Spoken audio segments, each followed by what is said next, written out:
fall to communist invasion. Communist invasion. America will never fall to communist invasion. Communist invasion. America will never fall to communist invasion. Communist invasion. America will never fall. All right, hello everyone, and welcome to Culture of Gaming's Power Up Podcast, episode 102. I'm your host, Taylor, and this week I'm of course joined by Anthony. How are you? Very tired, actually. Oh. I probably look like I'm wiped out and like ready for sleep, but whatever. Too much fun in the sun? I don't know why I'm... Oh. Too much fun in the sun. I don't know why I'm good. tired, to be honest. It's just like, I think I had too much sleep last night, so I've woken up too tired. Oh, gotcha. Yeah, but aside from that, I'm doing pretty well. I've been playing some League as usual, running through a couple of matches of that. I want to say I'm getting better, but then every so often I have a really bad game, so whatever. Also picked up Temtem, which is like the Pokemon ripoff, and I keep calling it Pokemon. Like Yes, when you I'm do. streaming it, I keep saying, I've got to catch this Pokemon. I mean Temtem. Like I legit keep saying Pokemon instead of Temtem. Just say enslave this creature. It's the same thing, right? Exactly. Exactly. Yeah. Exactly. And I want to say it's better than Pokemon in a lot of ways. Like it's a lot less. Spicy take. So it's a Okay. lot less kind of grindy. It is still in early access, it's very early access. They have hardly updated it, so there are a couple of issues that they're still working through.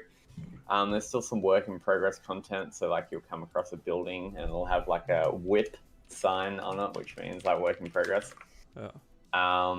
And also an issue that they have addressed, which they're working on as well, is there's too many of the same Temtem that you come across in the same region. Oh, yeah? So They need to there's adjust not the enough spawn of rates. them. Yeah, adjust the spawn rates, exactly. But aside from that, it's really good. Like it's an MMO, so you can team up with, or like an MMO kind of thing, so you can team up with a friend if you want to, or like battle random people that you come across. The story so far is pretty good. I must say it's pretty good. And for the amount of budget and the amount of people that worked on it, for them to get it, like to push out a better product than Pokemon, I'd say it's a pretty impressive feat, to be honest. That's a pretty spicy take there, although that was pretty subtle. A lot of people say the same thing. Okay. So, who have played Pokemon say that this is better than any Pokemon, to be honest. But yeah, aside from that, I've also been playing some Battlefield 4 every so often and like hiding my ping. So yeah, don't ban me, please. You're not hiding. You're adjusting. Exactly. Exactly. And aside from that, that's kind of it. I haven't PS4 gamed at all. I've been playing some Tiger Woods on the old 360 every so often. Okay. Okay. And yeah, that's kind of it. I haven't really been like gotten into any new single player games or anything apart from Temtem. So yeah. Fair enough. All right. Well, Andrew is away from us this recording session, and Matt, you're here to take his place. Welcome back. Very frequent guest on the podcast. Always consistent, always reliable. So thank you for coming on. What have you been up to past week, more or less? Well, since this past week, I've adjusting to my new work schedule, working from 1 p.m. to 10 p.m. It's a little challenge, and fitting in games there. Typically getting home, playing some Battlefield 4 with the boys, enjoying a lot of that. Yeah. That's been a nice revisiting it, enjoying playing it, except for certain maps that like vehicles are just too dominant on. I more enjoy the more infantry warfare type stuff. Yeah. And I've also been playing some CSGO, slowly winning in that, getting back into form. Currently on the verge of becoming a GN4, so. Oh, wow. Facing against a lot of MGs right now. Okay. Winning most of the matches. Yeah. So good stuff there. Cool. Okay.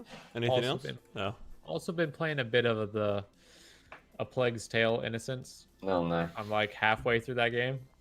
Need to finish the rest of it. Bad time to be playing it, let me just say. Yeah, I know. Really makes you think. Yeah. I got it before this thing all started going down, so let me just preface that. Okay, not guilty. Fine. All right. Preemptive. Fair enough. Just preparing. Just preparing. Yeah. Wait, what? Yeah. Oh, what's up? Why is World of Warships anime now? What the hell? I mean, I know there's like an anime out there where it's just like there are battleships that are girls, but other Not than girls, waifus. that, what? There you go. Yeah, but other than that, I didn't know warships had an anime. Anyway, all right. So I guess this past week for me, been on big Battlefield 4 kick lately. Still trying to keep that game alive, as it looks like we'll have to until around the end of 2021 or so, when Battlefield 6 comes out. Hopefully that'll be good, because I know Battlefield 5 is currently like not in a great spot right now. They just had like a really high-level community manager / multiplayer design lead leave the other day, Tigger. So yeah, he left DICE the other day, so that's not incredible. And then, Any idea where he's going? No idea. He didn't mention. He just said he's out of DICE. Fair enough. Yeah. So yeah, that's been pretty fun. It's usually like the same 4 or 5 servers of 64 people that you join into. So Yeah. But it's fun, doing well. Been playing a little bit of Civ, a little bit of Plague Inc. Interestingly enough. Yeah, a little bit of City Skylines just all If around. I can't play my Plague Innocence Tale, then you can't play your Plague Inc. Who said you couldn't play it? Oh no, I know somebody was commenting it on about interesting timings. Oh, I gotcha. Yeah.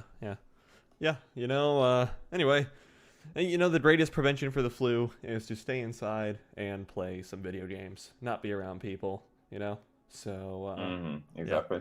All right. Anyway, so that's pretty much been my way to gaming. Kind of nice and simple there. So just some housekeeping stuff before we jump into the gaming news. Facebook, our main site is of course cultureofgaming.com. There you can find the latest gaming news, reviews, opinion pieces, etc., etc. Also on the main site, you can find a link to our community Discord, a link to which you can find what's everyone laughing at? Facebook, our main site. Oh, just the awkward moment that's what I was laughing at. You'll understand why I was consciously thinking about that in here in a second. Anyway, I see it. Yeah, the community Discord. You can find a link to it on the right-hand side sidebar of our main site, which is of course culturegaming.com, as I said. And there you can chat with pretty much all of the COD writing staff, editorial staff, etc., including everybody you see or listen to on the podcast. So yeah. Head on over there and chat it up with us. All sorts of memes, good discussion. We also talk about movies, TV, anime, music, all stuff like that. Just kind of general entertainment Discord. And then our Facebook. We have 2 Facebook pages, one for the main site and one for the podcast. The one for the main site has undergone a mild rebranding pass, and so the main site's Facebook page is now the facebook.com/thecog network. That is TheCognetwork. And then the second Facebook page is facebook.com/powerpodcast. So then Twitter, same thing, mild rebranding pass on it as well. That is now at the COG Network, spelled exactly as the Facebook pages. There you can find links to some of the articles we're hyping up, promoting, as well as you'll get notified every time the podcast goes live if you follow the Twitter. So go on there. We've got a lot of test articles because I've been trying to figure out a stupid plugin. Yes, we had some social media plugin drama earlier this week, as Anthony informed me. When do we not have plugin drama? Well, Anthony needs to stop updating them, and then I swear half of them would go away. Okay, anyway. What's the sad part is he that little shake was him admitting it. Yeah, it's true, but I'm trying to help. I know. And then Instagram at Culture of Gaming, YouTube.com/cultureofgaming. Excuse me.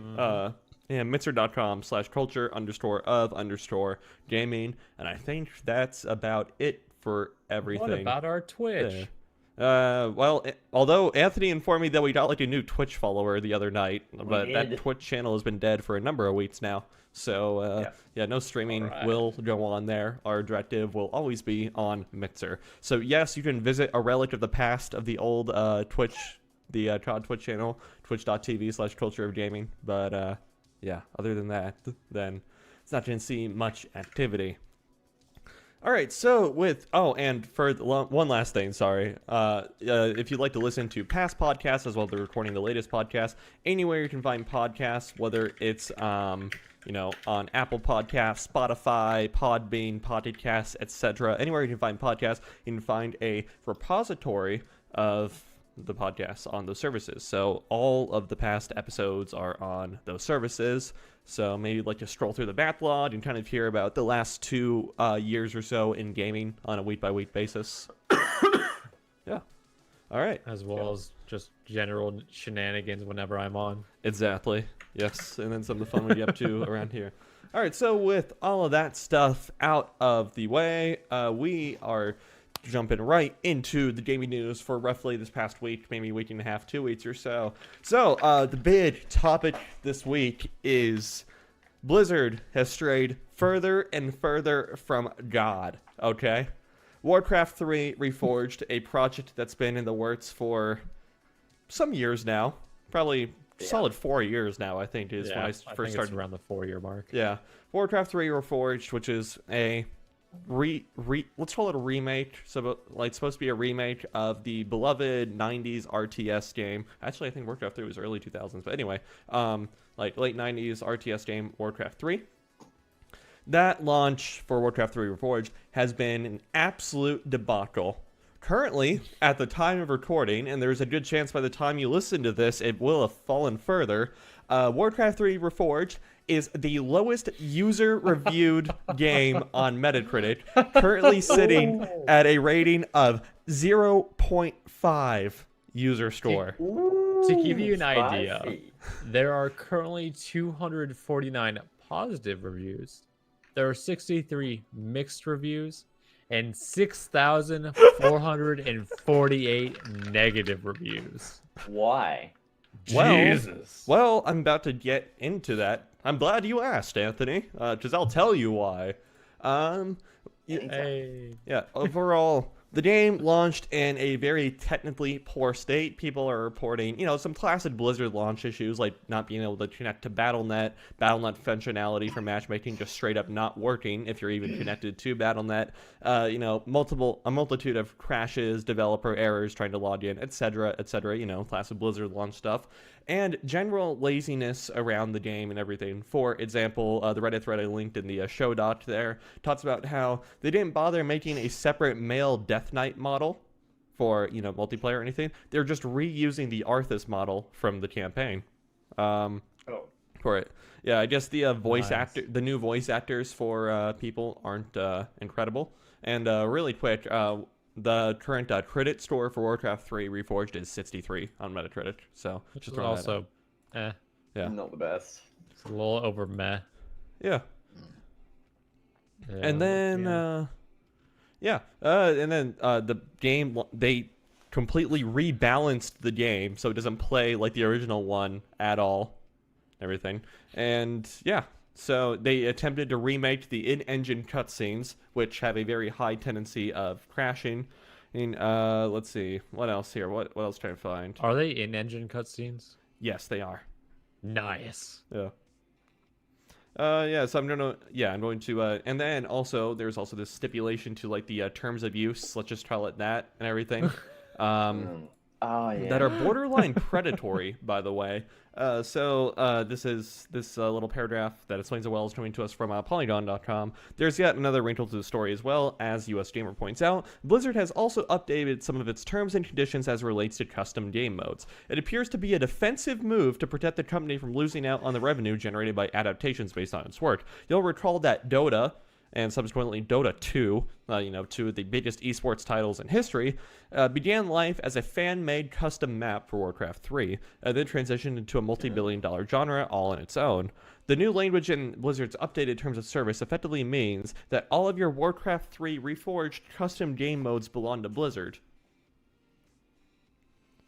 Yeah. So... Nice. Yeah, all of your property is Blizzard's. Yep. Yeah. Property of theirs, yeah. Mm-hmm. Sure. Oh, and also Blizzard has tweaked the story of Warcraft 3 Reforged also from the original game to better fit in with the modern lore of, the MMO that followed Warcraft 3. World of Warcraft. I'm sure we've all heard of that before, right? Yeah. Sorry, for some reason my watch was going off. Okay. All right. And so, just generally... a very poorly executed game that did not live up to expectations. People can barely play it, and when they do play it, they're not enjoying playing it. which, you know, that's not such a good place to be in. Did anybody want this game? Yes, plenty of people wanted this game. Oh yeah, Yeah. many people. I mean, this is the I first love- time Blizzard has like released an RTS since StarCraft 2. Okay, Yeah, that's true. Or yeah, since the final bit of StarCraft 2. which was 2015. Yeah. I love this review on my Metacritic. My disappointment is so massive I made a Metacritic account just to review this. This must border on criminal what they told to us to compare to what was promised. The silence on it is deafening. Get your refunds while you can because it's another Blizzard censored. Yeah. Dear Lord, what a sad little game, Blizzard. You ruined a 17-year-old game completely so you could have the money, and I hope now you can spend it on getting proper developers and doing some market research because you have all the grace of a reversing dump truck without any tires on. So Blizzard, return my money and get out of the market. You're done, rip, Blizzard. So more to that returning money line, after being flooded with refund requests, Blizzard is no longer issuing refunds for Warcraft 3 Reforged for people. I've got one better, Smooth actually. transition. Oh yeah, I've do actually it. got one better. Yeah. So this is from a couple of days ago. Blizzard reportedly banning users after Warcraft 3 fiasco. I think this is the one whereby if a player helps another player get a refund, both players will be banned. Oh. Okay. Yeah. Blizzard has been... That's an interesting opening. Blizzard has been said to have taken a blunt hammer to quell any noise following the controversial release of Warcraft 3 Reforged. According to Reddit earlier today, users trying to help others refund Warcraft 3 Reforged are being banned from the official forums. In all fairness, some users did cross the toxicity line and were banned accordingly. However, several sources have come forward to confirm that players just trying to find the refund option were flagged by Blizzard for no reason at all. Additional reports also suggest that players are being silenced for criticizing the game without resorting to profanity. Warcraft 3 Reforged was released just yesterday and was blasted by players for being a significant graphical downgrade compared to what Blizzard previously has shown, blah, blah, blah. Yeah, so basically Blizzard doing what Blizzard does best. Yeah. Okay. Yeah, true. Yeah, you know what? Messing stuff up. It's behind schedule, over budget, and under delivered. Honestly, it's horrible. And you know, I love the Arthas model for the Death Knight. That's just like icing. Yeah, just have a bunch of Arthuses on the cake. Or just running around in your multiplayer match. All right, so yeah, and this is just kind of the latest drop in the bucket for Blizzard. You know, the latest jewel in the crown, if you will. Whoops. All right. Yeah. I mean, I don't know what. I didn't do it this time. Mark I the didn't do it. 23-20. Okay. I'm sick and tired of having to go watch the whole a few thing, seconds waiting for you seconds guys before. I actually censored myself earlier as well. I mean, I don't know what else analogy to make, right? Earlier It's this true. month, like a week or so ago, right? Blizzard released the final content patch for the World of Warcraft expansion battle for Azeroth, the current one. I think it's like, let's just call it patch like 8.4, or maybe it's like 8.3.5, whatever. The latest content patch adds the last raid and the final boss of the expansion and everything. And boy, is it underwhelming. Not only is the final fight with N'Zoth, the big baddie, and everything just like horribly like mechanical. It's very boring, not very fun at all. And the cutscene afterwards, the big end of the expansion cutscene that's supposed to like open up new lore points and like give us somewhere to go to for the next expansion and everything, is about 30 seconds long and is almost a direct ripoff from a scene of Lord of the Rings: The Two Towers. So Oh god, what scene? yeah, hold on, let me Oh, no. let me pull it up you could- here. Yeah. Which scene from the Two Towers? Hold on. Okay. Oh dear. Let me find it here. Sorry about this. Hold on. Working on finding it. Working on finding it. Yeah. I have gone ahead and added another very short topic too, just to add to the fun. If Okay. That's okay. Oh, I see Chloe in the background. Yes, she's currently on my bed. Yeah, She let's just see. rested her head on the edge. Okay. It's a good EA title about why we're not bad people. Why EA is not bad people? Yeah, basically. Okay. I was just clarifying no, the I'm difference sorry, it's between from, we and EA. Yeah. I want to make that distinction very clear. Hey, we're not bad people. What have we done? I'm sorry, it's not from the Two Towers. It's from Return of the King.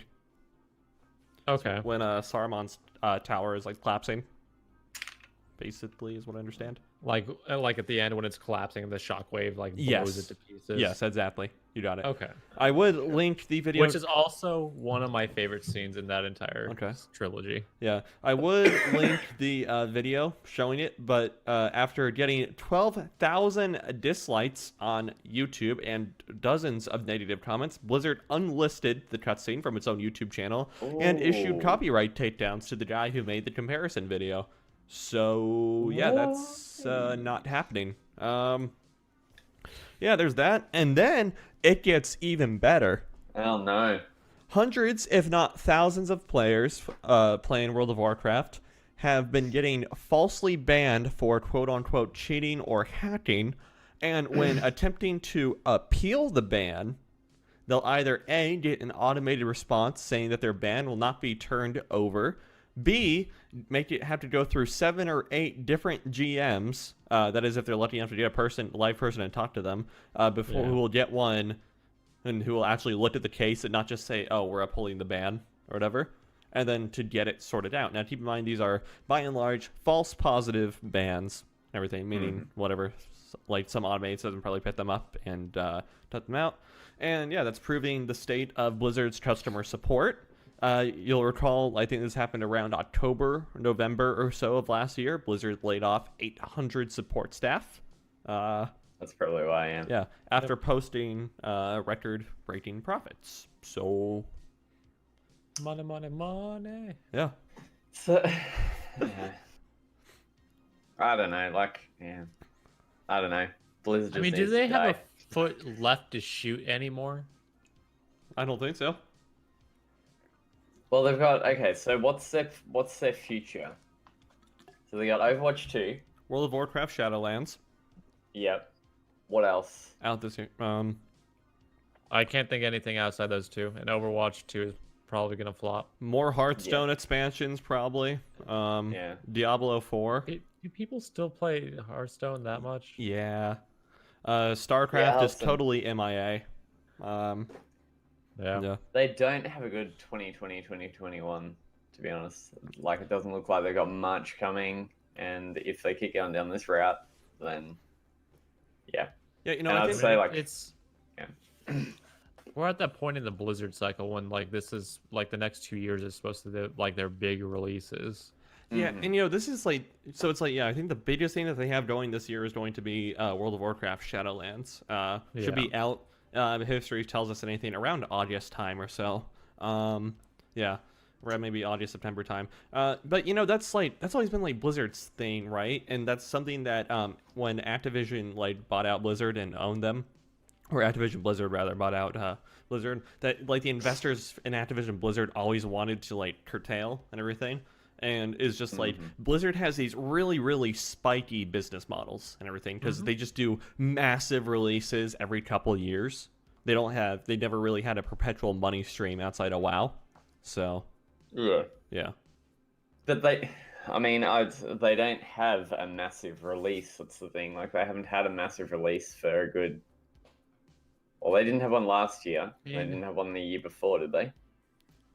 2019, I can't think of anything. I don't know, to be entirely fair, Warcraft 3 Reforged was supposed to be a massive release.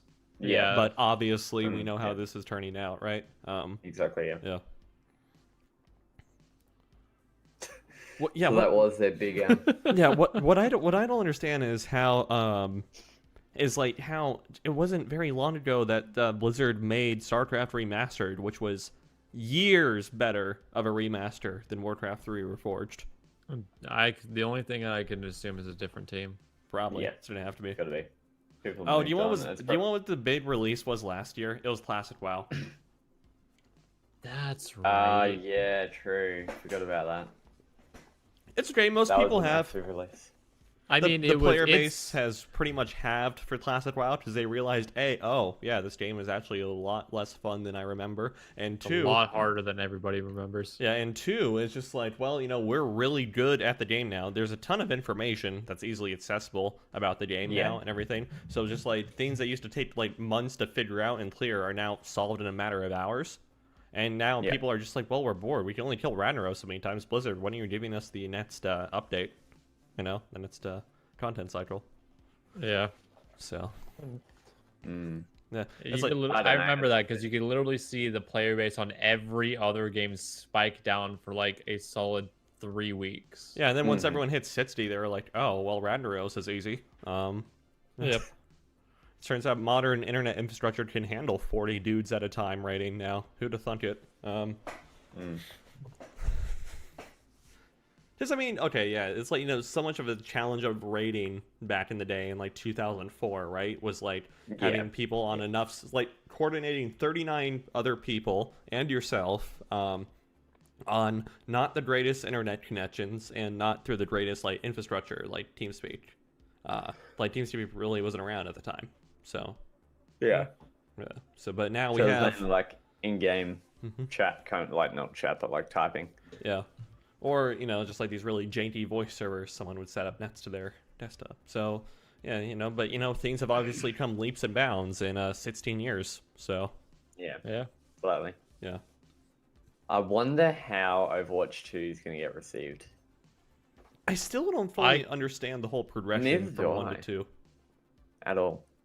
I don't get it. It's just Overwatch 1, but with, like, I mean, a patch. okay, That's the it. only way that I can think about it, which I like, how we went from like we had like 3 separate releases for StarCraft 2, like Heartless Swarm, Blaze of Liberty, and I forget the Legacy of the Void. that one, Legacy of the Void. That's the one I always forget. That's the only way I can like see it, because it's like it's a massive balance pass on pretty much everything. Kind of resetting quite a few things, keeping the old for the most part in terms of maps and whatnot. Okay. That's the only way, like, that they should have advertised it, honestly. Yeah. Because that's what it is. But they shouldn't be charging a full game price for it. But. So it's supposed to be kind of that Overwatch 1 and 2 are kind of linked in a sense. So you've got the same kind of, And there's supposed to be a story now. Exactly. Isn't there already So a the thing story, is, though? Yes if and no. Okay. If you jump from 1 to 2, none of your skins or purchases transfer. All those Mercy skins, Taylor? Everything that you've Well, done I'm not in buying Overwatch this 1, game, Lamau. Bye-bye. Bye-bye. This is what's really confusing. Yeah, Matt's absolutely correct. They should have done this exactly the way StarCraft 2 went. It's just like Honestly. ever since I started playing StarCraft 2 in 2010, my stuff has been perpetually running since that time period. Like, you can view 10 years worth of match history for me in StarCraft 2, It's like that stuff has been perpetually running. Yeah. That's a proper way to run a competitive game. Yeah. I mean, there's a lot of different approaches to take to it, with either, legal-led season-based system, all of you just went silent, like looked away. It got me confused. Oh, I'm sorry. With CS:GO's like major system that has like no real seasons, but it's still pretty consistent and open tournament format, so anybody can host an event. Yeah. I mean, the way StarCraft has done it, where they have the main Blizzard convention, but they also have the Korean circuit and the international circuit. Yep. I don't think they just kind of failed with Overwatch as a whole. I think the Overwatch League was a nice concept, but it's way didn't too evolve. I think it's way too small. It's never evolved and it's never grown. I think the problem Exactly, is that like Blizzard was too involved with it, and I think the same thing could be said for Heroes of the Storm also and everything. So it's like one of the reasons why StarCraft has managed to survive since the 90s and everything is just that was largely community driven. Like we only get one like Blizzard sponsored tournament per year in StarCraft, and that's BlizzCon. The rest of it are all these external parties and everything. Which is the same exact way how Counter-Strike has been able to survive. We have 2 to 3 majors a year. It's dropped to 2 now, every 6 months or so. Yeah. And it's just they let tournament organizers grow with the scene as a whole, because that's the only way that you're able to really grow it naturally. Yeah, but then with, Overwatch League, it was like everything was Blizzard sponsored, Blizzard ran, etc., etc. It was Blizzard everywhere you went, and there was no third-party Overwatch tourneys. Like all the team names, the logos, and everything felt like they were designed by Blizzard. Yeah, it felt very, very corporate. Like, to be honest, yeah. Like very. It's like we didn't have any like natural grassroots things like Fnatic, FaZe, Optic Gaming, Evil like Geniuses, Axiom, StarCraft, NRG, Axiom, Jin Air, Green Wings over in Korea, CLG, nothing like that. Yeah, we don't have anything like that here, and it's not natural. It doesn't feel right in terms of this in terms of esports or gaming in general. Yeah, it's like even like some of the Korean teams who are like have massive corporate backings behind them don't feel that way either. Like Samsung has 2 league teams, Galaxy White and Galaxy Black, but like they don't. It's more of just like a branding thing as opposed to yeah, it's a sponsorship. That's all it is. Same with SK Telecom. Yeah. Or really most of the League of Legends teams. I mean, Jin Air is a freaking Korean airline company. Yeah. All right, so can't forget about the NA as well. Let me say my Cloud9 and Team Liquid's in there. Let me just get that done. Yeah. Anthony, what you thinking? I don't know. I think Blizzard needs to have like a 3-year hiatus, get a new team in. So they're in a situation like EA at this point. They need to have a come to Jesus moment. Exactly. EA only has one redeeming thing, and that's Respawn. Very true. Yeah. At least they have that. And Dice LA. Okay, Dice LA, I'll give you that. Okay. But yeah, I don't know. It's just like, I feel like they just need a new team. It's either they've got they're outsourcing all their development maybe to like Chinese companies, because they are very much Chinese owned, I reckon. Or I don't know, like how can you let a game go release so poorly?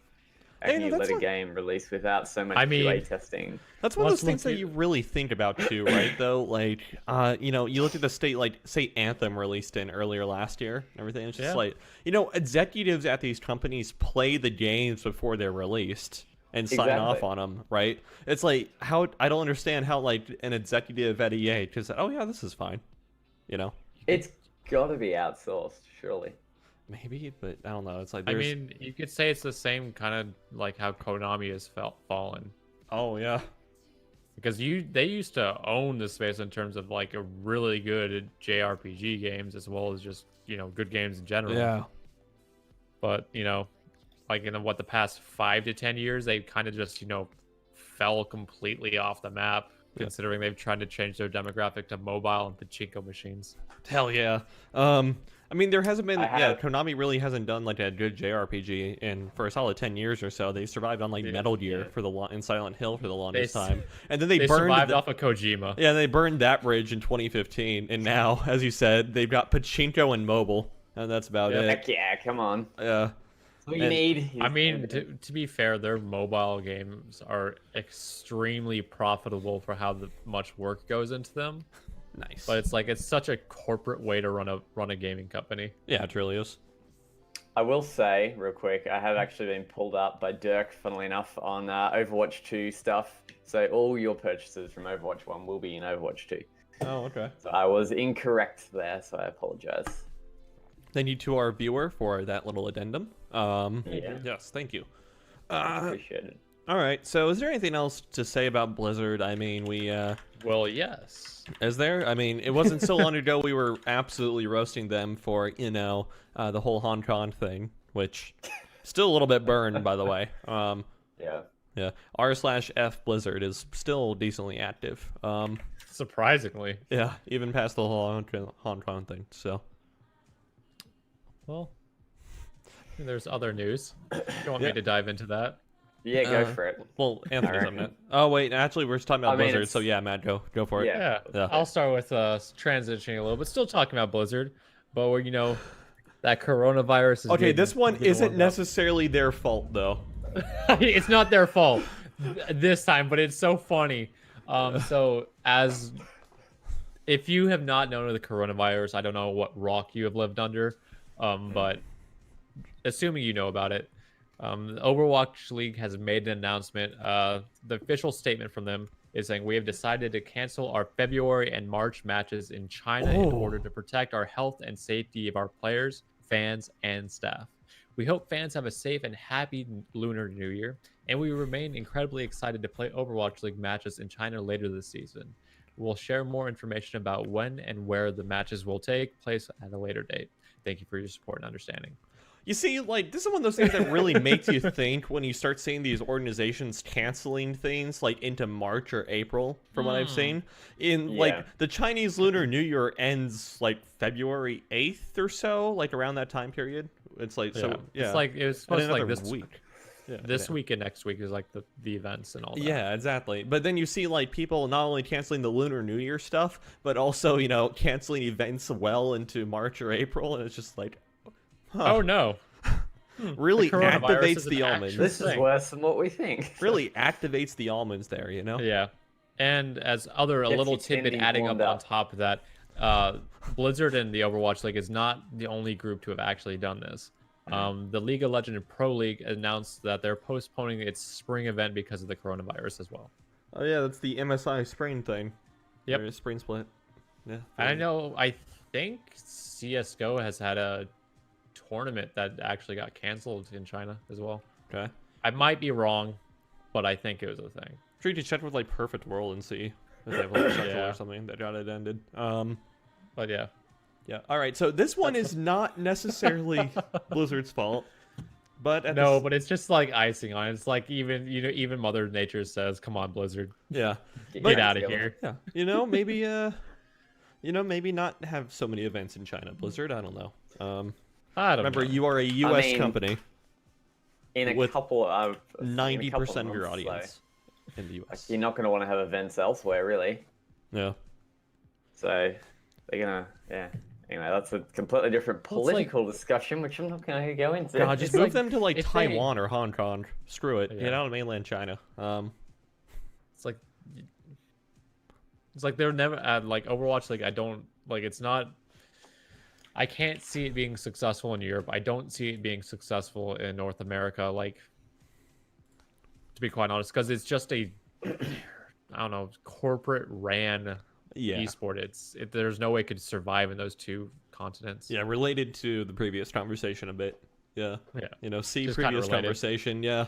And it's like just because they have so many events held in China, it just kind of shows their audience. The pander. Just to Yes. add on to Matt's little thing, just to give people a little bit of information. Games in weeks 2, 3, 4, 6, and 7 will be affected. Damn. Overwatch League. So That's all how those much of the games will be season affected. takes place in China? Damn. That's That's 5 a- weeks. That's a lot. That's a long season, yeah. Yeah. Okay. Wow. Yeah. So That's so hopefully the thing blows Jesus. over. Yeah, hopefully. Yeah, we can only hope they solve it as soon as possible. Yeah. Exactly. Well, they're saying it's 6 weeks before a vaccine will be ready. Apparently, according to our government, at least. Our But they're already CDC has set working on a it. year before it's like ready for consumer use. Yeah. So they're saying for us 6 weeks before they're going to start human trials. And then Oh, if okay. everything goes well, it'll get rolled out within another month after that. Really? Okay. Okay. Yeah. Maybe our interesting. CDC's timeline has changed, but last time I Maybe heard we about should it. test that in a simulation with Plague Inc. Yeah, Oh, well, no. yeah. Well, looks like a lot of people are doing Oh, that. the transitions are so good today. Oh, know. yes! Yeah, let's do it. All right, so for as well with this outbreak, we've all probably heard of a game called Plague Inc. Played it It's with a our mobile dad. game. It did It's on start as a PC mobile and game, mobile. and it was a Yeah. very good mobile game. Yeah. It has since grown since then. A lot of updates. Keeping things fresh, rolling. It's actually 8 years old now, to my surprise. Yeah. No, Doing I remember well. playing it when I was a freshman in high school. Yeah. Like on my phone. Anyway. And exciting news for the 8-year-old game as well. The BBC reports on Wednesday, Plague Inc. became the best-selling app in China. Oh, what? Oh, Oh, Damn. oh, you gotta love the spice. But it's quite interesting because um, Oh no. holy Lord! You can't make this up, people. you can't. And so one of the users of one of the gamers on it have it set on the Chinese social media platform Weibo. Weibo. Yeah. Weibo. Way back. Weibo, saying the best way to eliminate fear is to look fear straight in the face. Hell yeah, I like that idea. All right. Yeah, that's that dude's going places. I want him in the apocalypse. Okay. And because this has become such it's blown up, Yeah. that the officials creators of Plague Inc. had to give an announcement regarding the game and the coronavirus. Going over, he says the coronavirus outbreak in China is deeply concerning, and we've received a lot of questions from players and the media. Plague Inc. has been out for 8 years now, and whenever there is an outbreak of disease, we see an increase in players. As people seek to find out more about how diseases spread and how to understand the complexities of viral outbreaks. We specifically designed the game to be realistic and informative, while not sensationalizing serious real-world issues. This has been recognized by the CDC and other leading medical organizations around the world. However, please remember that Plague Inc. is a game, not scientific model, and the coronavirus is a very real situation which is impacting a huge number of players. We would always recommend that players get their information directly from a local and global health authorities. You would have to love it if you saw like We have to run the simulations. like a health briefing and they've got Plague Inc. playing in the background. Right? Like, Yeah. This is our prediction of where it's gonna go. Yeah. Well, but I'm glad I'm not the only one who had that idea, because the other night I reinstalled Plague Inc. Evolved, which is the Steam port of the game, Yeah. and a bunch of new features to it and everything. It's actually a really good PC port, right? Anyway, so I was considering downloading it the other day. yeah, As well. and so I ran a simulation slightly based on our girl Corona-chan. I started a virus in Not China. our girl, our waifu. Yeah, our waifu Corona-chan. I started the virus in China, of course, and the only symptom I really had was coughing and everything. And yeah, well, it spread as well as some of the other transmission stuff and everything. And it's like the transmission vectors that you can involve in that game. And it's like, Yeah. well, it spread like pretty close to how it went down in real life. Like, first obviously it hit China at first, right? And then, pretty much the first wave of like other infected countries were what we saw in real life with the coronavirus. So, you hit Japan, you hit Korea, stuff like that. So, I needed the Battlefield 2 meme. It was like the simulations that prepared me. yeah, exactly. Yeah. But, Oh yeah. man, yeah, it's like, you guys, this is kind of related. You know that movie Contagion that came out a few years ago? You guys Yes. hear about that? I guess Yeah. that's been like one of the most rented and most streamed movies the past couple of weeks has been I Contagion. can believe it. Yeah. I've seen a lot of stuff on Twitter about that. Like, you gotta watch this. It's scary and blah blah blah. Yeah. But yeah, like. Yeah, downloading honestly, Plague Inc. Contagion was while- also a really good movie in general. Kind of That's gave funny. a really good insight of how a plague would probably play out in modern life. Yeah. Okay, so really quick, I just like to call a little bit of attention to this, okay? So the GameSpot article talking about Plague Inc. was written on January 29th. That's 3 days ago, okay? At the top of no. the article, it says, the BBC reports there have been 830 confirmed cases of the coronavirus, which has killed 26 people in China. That was 3 days ago. The number as it stands right now, and we did just get a big update from Hubei province, which is where Wuhan is, which is like ground zero for the coronavirus. Zero. Yeah. So the current infected stands at 13,950 with a death toll of 304. So the only reason why they couldn't report all those cases earlier There's a shortage was of test because kits. they ran out of kits. Yeah. Yeah, that's been a theory as to why, or Yeah. as to somewhat limiting the reported. Yeah. It's not so well. I mean, I wouldn't say it's so much a theory as a lot of people are coming out and saying that they've run out of medical supplies. They got no way of like testing people, like citizens and whatever that you've seen, Yeah. like on Twitter and whatever. So I think it was just like the reason why they haven't been able to report on so many cases is because they didn't have enough stuff. Which is well done, good job, congrats. Do better next time, I guess. Yeah. So. Yeah. Yeah. It's interesting. Scary stuff though. Yeah. Massive thonk. Yeah. Whatever. Yeah, I don't want to get into the massive coronavirus conversation because that's another rabbit hole in Moving itself. on. But we do want to say that we hope everyone stays safe out there. Excuse me, and that Keep healthy, wash your hands, keep those face masks on, do the proper things. Yeah, you know, CDC recommends washing your hands for 20 seconds at least. warm water, you know, soap, whole 9 yards, stuff like that. Get under your Scrub nails, away. lots of dirt. Don't touch your mouth, eyes, nose, etc. Yeah. If you're in public, just don't touch anything. Pretty much, Don't touch your face at all. Maybe Just wear like some- any Just flu wear a season. decon suit the entire Yeah, just time. wear some Exactly. nitrile gloves, just stuff like gas that. mask. Yeah, full filter, gas mask. Yeah. Should be right. Anyway, yeah, hopefully everyone stays safe out there, and if you're one of the unfortunate few infected by Corona-chan, then we wish you the best. Hopefully you get better. Go to a hospital. Yes, please go to a hospital, avoid contact with other people, and do not be a typhoid Mary. Yeah. Jesus. What? What's wrong with that term? I don't know. Okay. It's just like my associations with that particular term. Okay, fair enough. All right. So, Anthony. Well, we're just going to continue kind of the pentagram of hate today. So, what did the ESEA do? The ESA. Wait, sorry. that is a very misleading title, but whatever. Let's say this is some E3 news, more stuff to get so excited about for this year. Oh, yeah. For E3 2020, the ESA wants to shake things up. With Sony already announcing that they will be skipping E3 2020 for the second year in a row, the ESA and its annual trade show E3 haven't had the best start to 2020. But in the wake of Sony withholding the PS5 from the show, the ESA is determined to convince press and attendees that this year will be different. In a new statement, the ESA details how it's listening to criticism from last year's show and teaming up with new partners to shake things up. All right. So there's a quote from the article. This article's coming from GameSpot, by the way. Okay. You'll be happy to know that we're not producing E3 2020 in a vacuum, whatever that means. The statement reads, for E3 2020, we're collaborating with industry insiders and new creative partners, including the tastemakers at iam8bit.com, to reinvigorate the show and, frankly, to shake things up.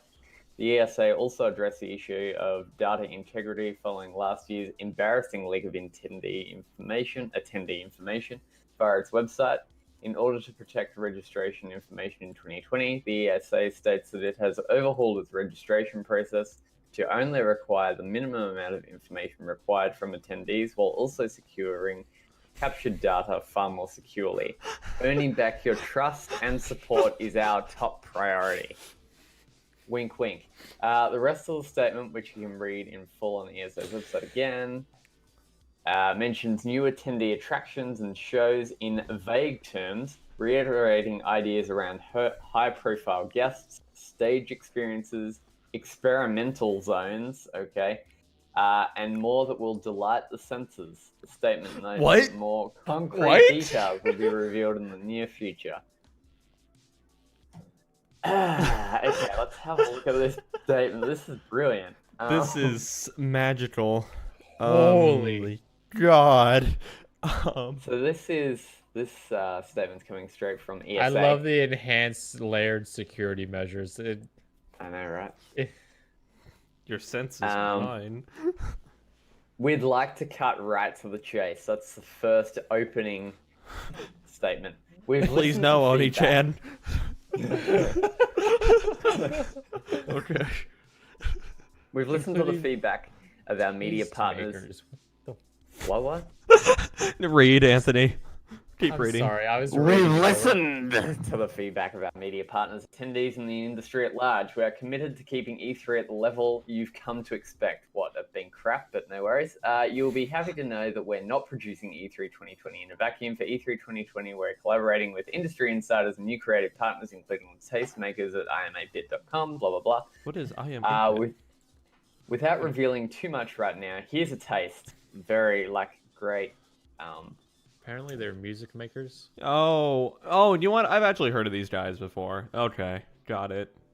We will be showcasing E3 to the world through new streaming and digital programming while creating gatherings on the show floor that let people do what they love the most, play and celebrate games. We'll have surprise guests, amazing stage experiences, access to insiders, and experimental zones that delight the senses. It will be incredibly exclusive, celebrating all aspects of the industry. Over the next few weeks and continuing all the way to E3, we'll be revealing more details and we'll continue to listen and learn. In fact, if you have an idea that you'd like to see come to life at E3, please send it to suggestions@e3expo.com. I have two suggestions to make. One, Yeah, what are they? don't dots the media attendees. Two, I suggest we move the suggestion bots. All right, anyway, go ahead. No idea. Here you go. No idea is too large or too small. So we want to hear from you. Okay. You should also know that we've upgraded our media registration process, which involves a lot of involved a lot of attention last summer. You don't say. Now is our top. So you're not priority. going to keep it on a Google Doc? Thank the Lord. Aw. Google sheet, God. And You know, get there the are password to tools everybody? meant to secure corporate level spreadsheets like that. You know? So good. Anyway. So good. Anyway, sorry. I'm very familiar with them now. Yeah. That's why, say you'd like to, blah, blah, blah. That's why we rebuilt the E3 website with enhanced and layered security measures developed by an outside cybersecurity firm. If you're just That's gonna use always a Google good move. anyway, what does it matter? That's great and all, but like, if you're just using Google and anyway, yeah. This is This so great. This included updating our data management process. No way. Really? Including You don't have to press handling- Control F anymore to find something. Yeah. Lovely. Oh, good including lord. handling of personally identifiable information, and we'll no longer store that data on our site. We have also changed our registration practices and will collect the minimum information necessary to complete your registration. E3 2020 will be a new and revitalized experience for everyone. The many exhibitors committed to the show and members of the media who have supported us for so many years, and the fans and community that are at the heart and soul of video games. Finally, in case you're wondering, E3 registration will start at February 15th. We've supported them for maybe half a day on the initial trip. Yeah.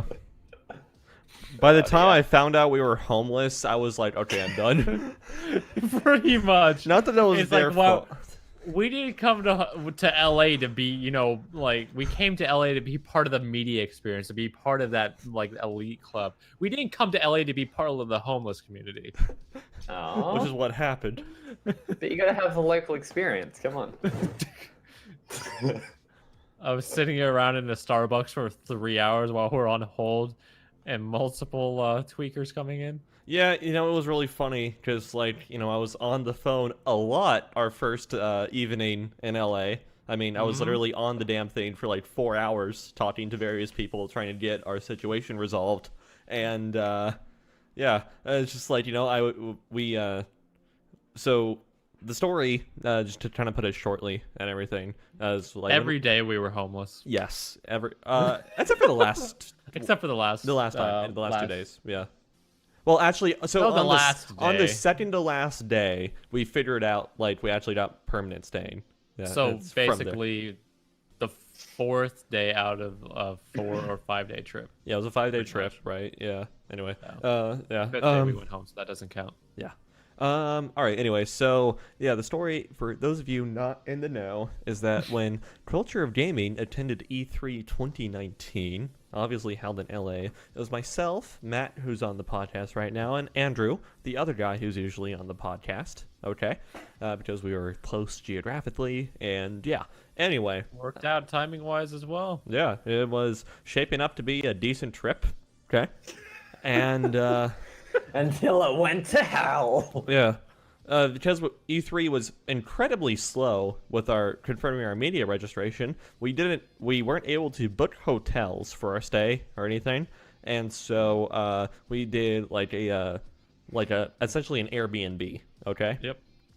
So yeah, we arrive at the specified address for our booked Airbnb, and it's locked. There's no key. We hadn't heard from the property owner saying, "Hey, what the hell to do?" or anything, right? So after an hour of trying to contact the property owner, waiting in the June LA sun, because there was sun exposure on the little apartment complex we were trying to get into, yeah, it just said, screw it, we're calling an Uber, and we're going to the nearest Starbucks to figure this thing out. Air conditioning, get something to drink, etc., etc. And then we proceeded to squat in there for 3 hours while I was outside pacing on the phone with Airbnb support, trying to get us not homeless. And so, yeah. Yeah, right. And then, yeah, so they attempted to contact the property owner as they weren't able to reach her. And so they put us up in a hotel that was over in West Hollywood, which is like a 17-minute trip from downtown LA or so. It's like a mile and a half. Yeah, and it takes like 17 minutes for LA. Yeah, in LA that's traffic. a good number for you. Yeah. And, yeah, so that was the first night. And then it's just like... Even faster walking. Yeah. And then it's like, so we actually make contact with the property owner later that night when we're at our hotel. And basically the long and short of it is she had accidentally double booked the property. And so she didn't know there were going to be people there and everything. And so, yeah, there was nothing she could do. She'd already booked the property. And so, yeah, basically, and then, yeah, and then it's like the VRBO who we went through and everything to book these things. They basically said it's like, okay, we're going to try and get you another property to stay at or whatever.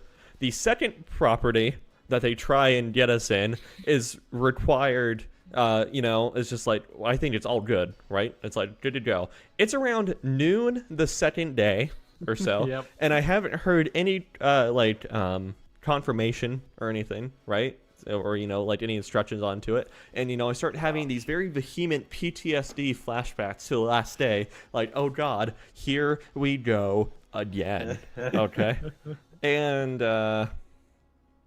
yeah, so past that, it turns out the second property that they had found for us was run by like this real estate agency or whatever, who was requiring a credit card for verification of the identity of the people staying there, which obviously VRBO, who was compensating us and like taking care of things themselves, couldn't provide them their corporate credit card account and everything to verify the identity, because even if they did, I guarantee you the name on that card wouldn't match the names of any of the 3 people showing up.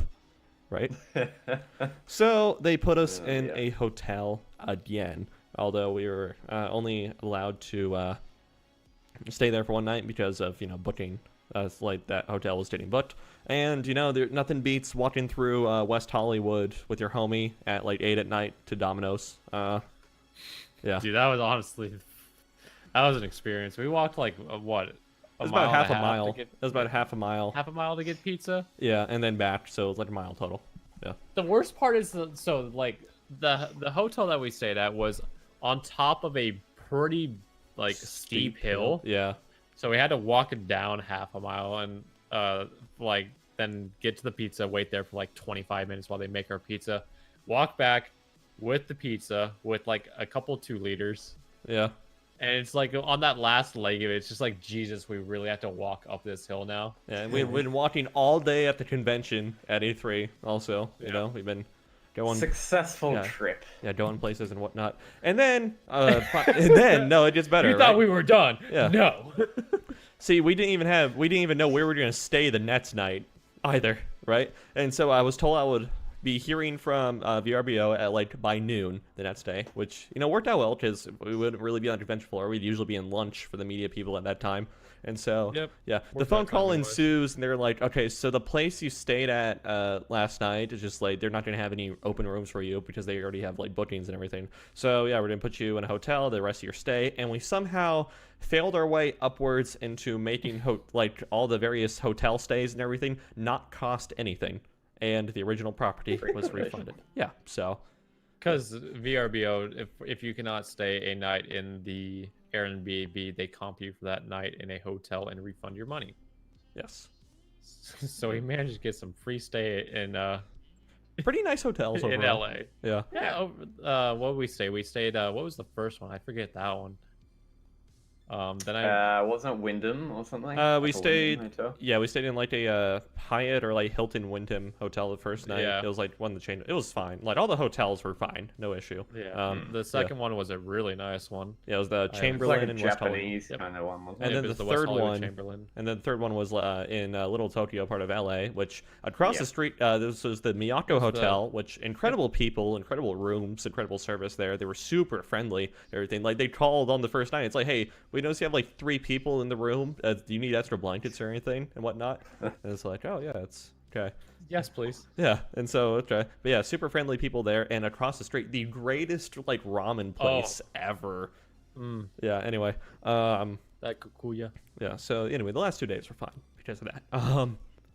I could pronounce that better, but I know I butchered it. Yeah, and maybe the argument. So greater point in all this, I guess, right, is don't go to LA. Well, yeah, but also, I mean, I don't think anything will ever beat the panic of like the first day realizing, yo, so like I'm with someone I just met in real life for the first time, and with my homie, because Andrew, and with my homie from Arizona. We've never met him in real life until that day. Yeah, it's like, dude, we just met an hour ago, and my homie from Arizona is just like, we don't have a place to sleep tonight, and we're in a city that none of us live in or have family members in. The closest family I had was 2 hours away in Apple Valley. Yeah, and so it's just like that was kind of scary until it got resolved, Yeah. So anyway, I guess the bigger point in this all is like, you can make the argument that maybe our E3 trip was jaded over being homeless a little bit. Maybe our opinion of the whole experience is a little bit more negative. But I will say the experience on the show floor was not incredible either. No. The show floor as a whole was lacking. You could feel it, especially since Sony wasn't there. Out of the big 3, if one of them is missing, you can feel that presence just kind of gone. I mean, Nintendo did their best to try to fill as much as they can. They took up a large chunk of one of the halls. Like, what, a third to a half of it? Yes. They had stuff going for Pokemon Shield. They had stuff going for Luigi's Mansion. Mario and Sonic at the 2020 Olympics. Yep. And they had some other stuff, smaller, going on as well. But it's like, you need to have all 3 there, and as well as everybody on board, because it didn't feel like certain companies were on board. Code Vein was there. You had a demo for that, which everybody knows about that, and that was expecting it. We got some some pretty interesting Ubisoft stuff, but nothing that felt like worthy. I mean, there was a bunch of pretty cool small indie stuff, and I know it was cool actually checking out at least that portion. Yeah, because people are like, that's their big break. It's going to E3 and being able to do that, so they put on their game face. Yeah, we sort of cool interview with some of the guys. What was it called? Like Shadow Team or whatever? Team. Hold on. For what? For what? It was like the top-down Diablo style shooter. Squad. Yes. It's the one that Andrew played. Yeah, that's what I'm referring to. Squad, it was something else. It has Squad in it, but I forget. Hold on. He's on it. Yeah, let me look. Door Kickers? No, it wasn't Door Kickers. No, it's not Door Kickers. I did a review on that. That was me and Andrew here in Arizona. It was Kill Squad. Kill Squad, yeah. Yeah, that was pretty cool. That was, the people who created that game were really cool. We sat down and talked to some other people as well. There was a weird one, a weird game. It was like a dating simulator, but with like weapons and whatnot. It was really weird, but they like the people were totally cool to talk to because they knew their game was weird. Yeah. They were super down with it too. I think one of the coolest one was going to the creators of For Honor. Yeah. No, not For. Yeah, it was For Honor. Yeah, it was right? For Honor, and so it was a tripwire. Or we spent like an hour and a half at tripwire. They were so cool because they like sat down with us. We talked for like the longest time about For Honor 2, their experience, working with the Epic Games Store, their new lineups coming in the future. We also got to see some behind the doors stuff. They announced that game, right? So Man-Eater 2, we got to see some. We got to see Man-Eater 2 when it was in early alpha. It was actually really cool looking. Man-Eater 2, that was pretty cool. And narrated by none other than Cyril Phidias, Chris Parnell. It was it's such a perfect fit for that thing. But outside of like some of that smaller stuff, it didn't really feel live, like eventful. Like when you go to CES, everything's kind of popping. There's people moving everywhere. There's all this stuff that people are displaying. And it's not a great comparison with CES, but they're kind of the same thing for their respective industries, especially 10 years ago.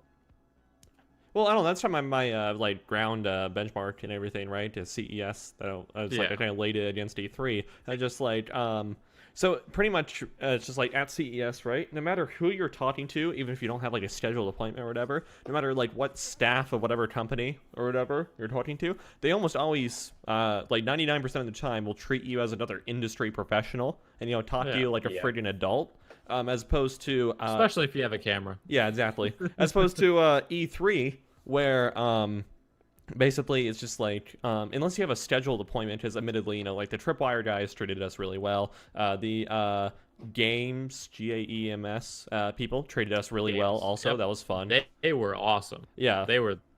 Yeah, CEO was super cool dude. But unless you had an appointment, like a scheduled media appointment with people, then it's just like. But you got treated kind of like a man-child by just like the general staff of people, basically. Yeah, especially if you're from a smaller group like we are, we're more freelance, independent type group. Yeah, I mean, sure we've had our up and downs and whatnots, but it's like, people didn't really care, and it kind of sucked. And especially with some of the media stuff that we scheduled times for and whatnot, definitely hands down the most disappointing one was Borderlands 3. Yeah. So what happened there is we scheduled an appointment to to get a special viewing on Borderlands 3 at 3 p.m. At 3 p.m. and we think, oh cool, we're finally going to be like media coverage, like respecting us, and in terms of being able to cover this and make content about it. When we get there, 15 minutes early. Yeah, we got there at 2:45. Yep. We pull up to the PR desk where we would usually go to check in.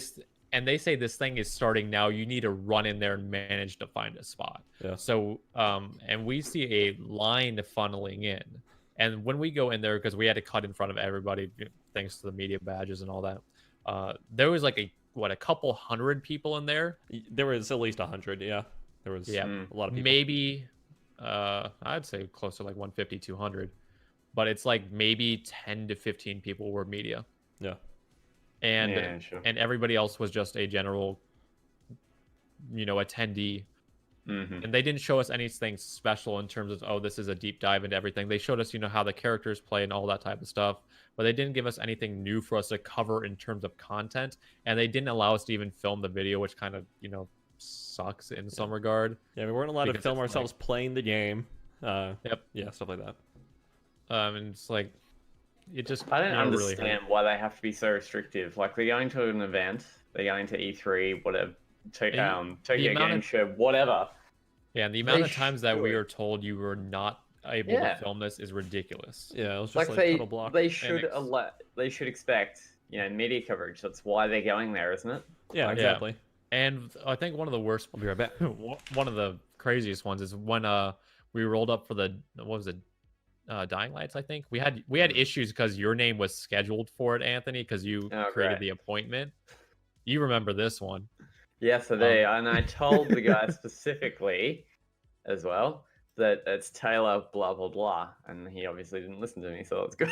Not only that, but it's a very small, cramped room that they're covering this in, and we roll up and we having issues being able to get the register done so we can get to it, and then we're told oh, we only had one guy scheduled for this by the name of Anthony. We see you're associated with the business, but only one of you can come in. So Taylor had to go in and I think you wrote an article about it. You weren't allowed to film it either. Yeah. It's like one of those things. Like at least at CES, you can walk up to anybody, film a video on the spot. Yeah. And it's just done. I think it's got something to do with because they represent such big companies as well. Like if you're filming like Kodak or like Microsoft or AMD or something like that. Yeah. They're kind of a lot more laid back and they don't really care. Razer was really chill about it. Yeah. They had they got a media or one of the representatives to tour us around, talk about their specific products, what their lineup is looking like in the future, what they expect. It was it was nice. It's that's how it felt like it should have been done, but it's like, and at least with the E3 it didn't feel like anybody was really into it. Well, that's the thing, like they probably 2 or so years ago it probably would have been a bit like CES, feel it was media only. Like now like the first video I think we posted for COJ in terms of the CES coverage we did was the smart boat, or the smart yacht.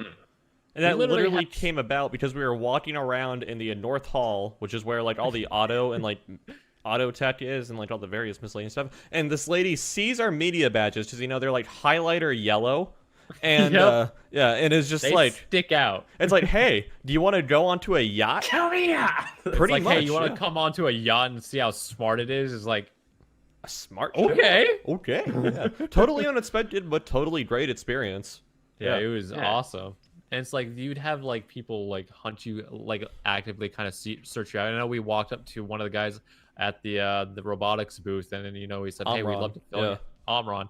And we talked to somebody who was just there, and he's like, "Hey, do you mind if we just film some stuff?" He's like, "Hold up, let me get one of our guys for you who will tour you around and like show you everything." Yeah, it's like, here, let me get like a PR guy and an engineering guy. Okay. Yeah. So we had 2 people tour us around, show what the machines are, have them explain to us what the machines do, how they're built, how they're programmed, and they allowed us to film everything. Yeah, and allowed us to ping pong with one of the bots as well. That was a cool experience. Yeah, and even like the really big names, like we literally walked up to Sony's booth and were able to get like 2 interviews out of that, 2 demos out of that.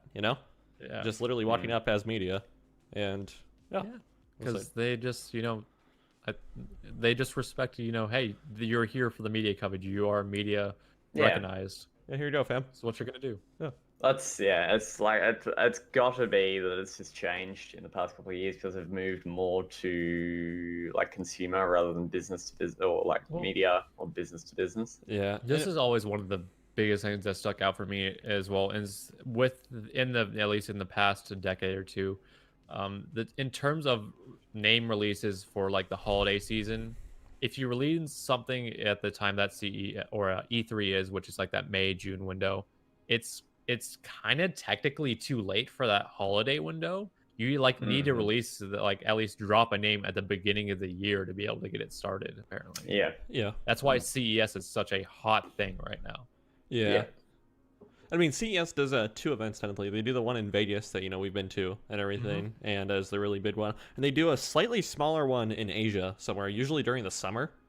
Like they have all sorts of crazy stuff over there in Asia. Like last year, that is 2019. I know that CES Asia was in Taiwan, I think. I believe it. Sure. Okay, so it's like the reason like that big one happens here in Las Vegas during the beginning of the year is because that's the window now for the market to be able to launch a name and launch a product for that this upcoming or that year's holiday season, even though it's like 10 months away. Yeah, and it's also the very start of the second quarter of the fiscal year, right? Yep. So fiscal years are the last 3. So it's like, say fiscal year 2020 started in October 2019, Yeah. And so, yeah, it's quarterly, right? So it's like January is going to be the second quarter of fiscal year 2020. Sure. Yeah. Which, And for speaking smaller- of fiscal years and everything, as previously mentioned, fiscal year 2020 just hit its second quarter, and EA, of course, did a earnings call. Hey. So, Yeah, Anthony, they did. yes, tell us more So about this is that. like a small thing, and this is interesting headline, I will say. EA details Vince Zampella's new role. Hopes Respawn found that we're actually not bad people. Okay, That's the title of the article. fair enough. This coming to us from twinfinite.net, by the way. Yep. During Electronic Arts' quarterly conference call for investors and analysts, Chief Financial Officer Blake Jorgensen talked Respawn. Yep, Jorgensen. Talked Respawn Entertainment and Vince Zampella's new role. Earlier this month, the publisher announced that Respawn's founder would take a new role at the helm of DICE Los Angeles. Ooh. Jorgensen started by clarifying that Zampella has not stopped working at Respawn and he's still running the studio. Electronic Arts is simply asking him to do more. Part of what EA has been doing in trying to make sure he has all the resources that he needs, having him oversee DICE LA, also gives him the opportunity to pull resources into the Respawn team if he needs it. Jorgensen doesn't want anyone to be mistaken that expanding Zampella's remit means in any way that he's not overseeing Respawn. He has a great team and a great management team there, and EA is continuing to bolster that team. But Zampella is still helping every day at his studio and across the publisher's entire portfolio. He also talked about the relationship with Respawn. We're very excited about him and the whole team about how they're integrated into the company. It's never easy to be a small company and get acquired by a big company, and I think that what the Respawn team hopefully has found out is that we're actually not bad guys and we're pretty fun to work with. Then ... bad people, whatever that means. Sorry, didn't mean to say bad guys because Lara is a really good girl. What? Lady. Lady. Okay. Chuckles. I assume because they have a female. There's probably like a female representative on the board. call. Yeah. He doesn't mean Lara Croft, does he? No. Laura. Yeah. Fair enough. Yeah, so that's kind of the article. The conference call is also linked in here as well, which... So by a set of totally unrelated circumstances, I happened to read the transcript of the earnings call this morning. Yeah, the entire thing. And, How long did it take you? Like an hour. Okay. Yeah. Not too bad. Yeah. Cool. Anyway, so yeah, so not only did this come up, also, and there are a couple of news stories to remind yourself about this and everything. That shortly after, I think it was Titanfall 2's release. Shortly after Titanfall 2 released, EA acquired Respawn Entertainment. For Titanfall 1 and 2, those development cycles, they had been I don't know how to exactly describe the relationship, like a outsourced studio, technically, or I'm sorry, it had been under a publishing contract that Respawn had made with EA. That's how Titanfall 1 and 2 had. And then after Titanfall 2, EA officially brought them under their umbrella and acquired them. And so, yeah. And now, obviously, they went on to put out Fallen Order, which is pretty good. And Apex Legends, of course. Don't forget about that, which is still obviously doing pretty well. They are really good with shooters, and they had a pretty solid start into a more role-playing type game with Jedi Fallen Order. It was a pretty good first step. Yeah. Sometimes with companies who make a random leap into a new genre, it's a very, very rough or bad. Yeah. In comparison to Jedi's, it's good. Fallen Order was a solid start if they want to continue that story or that series or that genre. But one tangentially related thing, and this is relevant because DICE LA, who is Battlefield developer essentially and everything, they resuscitated 4 from pretty much the dead when it came out, and it was a mess. They did a heavy part of the development work on Battlefield 1, which is why that game launched in such a great state and played really well and continued to do so. And they didn't have such a good hand in Battlefield 5, but they had a really good hand in resurrecting Battlefront 2 also. So, Oh, okay. yeah.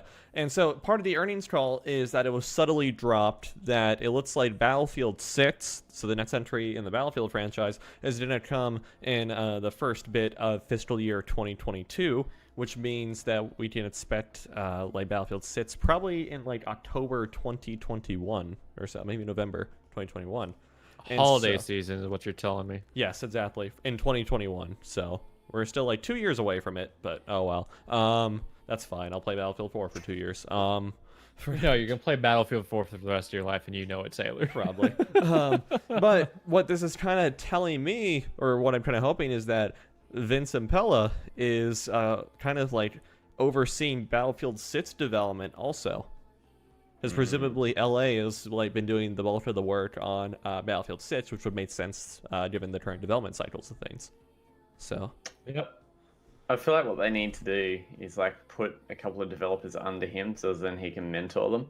maybe. So then they like in a couple of years they can go off and work on other projects outside Well, of I him guess because this he is is only their- one man. I guess, well, yeah, but like this is the best chance at being able to do something like that. Is, you know, he's Yeah. done such a great job with Respawn. I think they're self-sufficient now for the most part. Yeah, they're like the It's big like executive producer head for Apex Legends is more or less running things also. Like, Yeah. yeah. Anyway. And it's like this is, you know, a great opportunity for, you know, them, because, you know, Respawn has now garnered such a respect in the gaming community. Yeah. To be able to expand that into the rest of EA, this is not, you know, it's a great opportunity for EA to be able to try to rebrand themselves in this regard, saying, hey, we're trying to take these steps to be, you know, great again. Yeah, they still have the BioWare problem child, but Yeah. I feel like Can they we- need to well, I mean- BioWare. Well, and under here's the him. thing: there's a difference between having a problem child like BioWare and having the Blizzard Activision issue. yeah, exactly. Yeah. Let's put that at that. Yeah. Can Vince be in charge of BioWare and straighten things out there? That If you know, if they put the lead developer wish. of or whatever he is of BioWare under him for a couple of years to see how he runs, you know, DICE, how he runs Respawn, blah blah blah. Yeah. You'll probably learn a lot from him and pick up a lot of information about, you know, this is how you QA test a blinking game. Right. This is what you need to look out for. This is how Yeah, you this, write that, a and everything else. semi-competent story. Exactly. Yeah, really. So that's what I mean, whereby like they need to put people under him so then they can branch out and do, you know, the Battlefront series, BioWare, Dragon Age, this, that, and everything else, because he can't oversee everything. Mhm. So, and you've got one good studio, i.e. Respawn, that's going to be running the whole of EA. So they need to lead by example, in a way, in a sense. EA is going to be rebranded to Respawn. We could only be so lucky. As long as they keep making their FIFA, Maddens, and all that, Yeah. not going to happen. Yeah. Mm. Respawn no- Sports doesn't nearly have the same ring as EA Sports. It's in the game. Anyway. EA Sports. It's in the game. Yeah. All right. They're going to be, something else that I read a while back is that EA is going to be focusing on a lot more single player games now after Fallen Order, apparently after the sales that it's had. Okay. That's good. So I that's a mean, good like, sign. there's an article that, you know, looking at 20 right now that literally says Star Wars Jedi Fallen Order significantly beats expectations. EA teases new games and next gen stuff. EA Hmm. always lowballs expectations for Respawn games. I No, I'm mean, serious. Like I they know, always but, lowball like- and then like overestimate stuff for like Battlefield and whatnot. Yeah, but Yeah. to be fair, like, what we've had Titanfall 1, Titanfall 2, Apex Legends, and Fallen Order from Respawn. Yeah. Titanfall 1 and 2, their first two, didn't sell so well. Can't No. deny that. No. To be fair, they had pretty disgusting windows in terms of release. Yes, and they Not gonna although they deny still that. exceeded like the expectations EA set for them though. But going off that, that's what I assumed they set the benchmark for Yeah. for something like Apex, which Yeah. has become, you know, probably one of, if not the best, battle royale games. It's my favorite battle royale out there. My favorite as well. And then, you know, going off of that, they said, okay, well, this is a different genre, you know, let's keep the expectations a little bit lower. So maybe I can understand that for Fallen Order, Yeah. which I think people have enough respect for the Respawn name now that they can, you know, maybe set that benchmark a little higher. Yeah. Titanfall 1 released in like March 2014 or 13, and it was like, it's It was like a bit of a multiplayer fail, to be only, honest. multiplayer only, but like, multiplayer is fun, but didn't have a lot of like sets appeal, didn't appeal to a lot of people. Yeah. And then Titanfall 2 comes out, and I mean, Titanfall 2 remedies everything that's wrong with the first game, and then some. Yeah. And, the EA set the release window between Battlefield 1 and Infinite Warfare. Such a bad Nice. window. I really feel bad for Titanfall 2, because like it was Could have done such so a much more. polished game. Yeah, it It was. was insane. And quite frankly, at launch, it was the best of those three. Yeah, it really was, especially Yeah, it with was. the campaign. Yeah. Did they even do anything with Titanfall 2? Like, did they have to patch it? Did they have to... Hardly. It was just, like, perfect release, basically. Yeah. Yeah, no, like Respawn is the definition of what a gaming company should be. They With a release, game- they release good games. They learn from their mistakes. They polish the hell out of everything they touch, and they're Yeah. not afraid to get a little weird with it sometimes. Yeah, the big thing is learning from their mistakes, right? Because the Respawn team is the same team that, made and developed and released Modern Warfare 2. And I mean, that multiplayer had some pretty bad balance issues upon launch. The Akimbo Model 1887s were fun for the month that they were OP, but other than that, they patched it, and there was just like, things. We all know how Modern Warfare 2 is revered and held, so yeah. And with a game like Apex as well, there's going to be like balancing issues and patches and whatever, because you never know how players are going to respond to it. Right, exactly. So yeah, that's a bit of a different kettle of fish, to be honest. Yeah. Wow, Okay. look at us. We're giving praise here. I know, right? Well, I'm about to drop the hate hammer onto Google. So, as some of you might know, my favorite product to come out last year was Google Stadia. And you know what? It is the gift that keeps on giving. Gift from God. Yeah, exactly. A few different articles or threads here to go through. So this is coming from PodgetGamer.biz. We've used them as a fairly more business source before. They seem to be pretty reliable. Exclusive. Google Stadia mobile downloads have halved since November. So, yeah. That's never a good sign. Nice. No, it's not. That's super unfortunate. So, Google's game streaming platform Stadia has seen its mobile downloads reduced by half since November. According to Sensor Tower data, from November 5th, 2019 to January 13th, 2020, the mobile app version of Stadia has accumulated 550,000 installs. It's worth noting that while Stadia launched on November 19th, the Google Play app was made available on November 5th, and the App Store version became accessible on November 12th.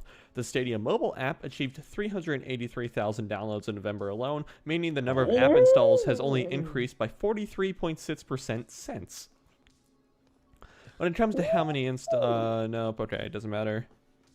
Yep, okay. Yeah, it's also worth noting that only the Android app supports game streaming directly to the phone, and only on certain models in the Google Pixel family of smartphones. Because even though Google endlessly bitches about hardware locking, they participate in it also. All right, and then Funny because they make Android. yeah, exactly. Yeah. And then, this is coming to us from Business Insider. 2 months ago, Google made its first major push into the multi-billion-dollar video game industry with Stadia, a Netflix-like game service. You can tell the guy who wrote this is not a games journo. It's not Netflix-like at all. Yeah. 2 months later, It's the Stadia's opposite. early adopters are starting to revolt. Look no further than the Stadia subreddit for Apple evidence. Okay, some quotes here. I've lost a lot of the excitement I had for the service. I'm not really excited because there simply doesn't seem to be anything to be excited about. It feels like it died already. And that is compounded by this Reddit r/Stadia thread posted 5 days ago by user Gizoogle. Gazoogle. Yeah. Post title with 9,176 upvotes and is the hottest post for a while Ooh. on the Stadia subreddit. Stadia has officially gone 40 days without a new game announcement or release, feature update, or real community update from the Stadia team. It's been out for 69 days. It's time we demand better. And the post goes on to say, now that everyone's renewal date is approaching, you know, got a monthly up, the subscription and everything for Light Stadia Pro, I think it's time we outline the issues. It was an attempt to get some sort of response from the Google team that inspires more confidence than what we've seen so far. So, where do we stand? And he goes on to list some bullets of issues. As expected, there haven't been any further updates in January after the 120-game mystery bonanza, other than February Mystery Pro games, which we bonanza. still know. Still supposedly 2+ months out until 4K on browser, any Google Assistant functionality at all, which I thought that was going to be built into the controller, but whatever, and the true wireless controller functionality advertised. Wait, what is that? Anyway, 120 games coming out supposedly, but none have been revealed of those 120 so far. Pixel phone remains the only Android phone with Stadia functionality. No mention of iOS game streaming. No mention at all of the Stadia base. Still no mention of family sharing. Still no acknowledgement that they've read and or are listening to the community or plan on bettering their communication model. Daily updates have been strapped for weekly updates, and those haven't even been coming out either. Strapped for bi-monthly updates? Question mark. These are the main issues I didn't think of off the top of my head, so feel free to add anything that you think they could be doing better. I don't think it's absurd to expect anything other than complete radio silence from a hyped product/service launch that had a $130 buy-in. And I have one. Yeah, it's a good key. I have a perfect follow-up article whenever you want to transition, Taylor. go ahead and oh wait, hold on. Yeah. Oh. I'll say and- my thing real quick. Yeah, go I ahead. have I've one never thing done- to say to this. Enemy AC 130 above! Yeah, he just dropped some bombs onto a Stadia there. Exactly. Top comment replying to the thread comes from Grace from Google, who is the Stadia community manager and an Oh, nice. actual Google employee.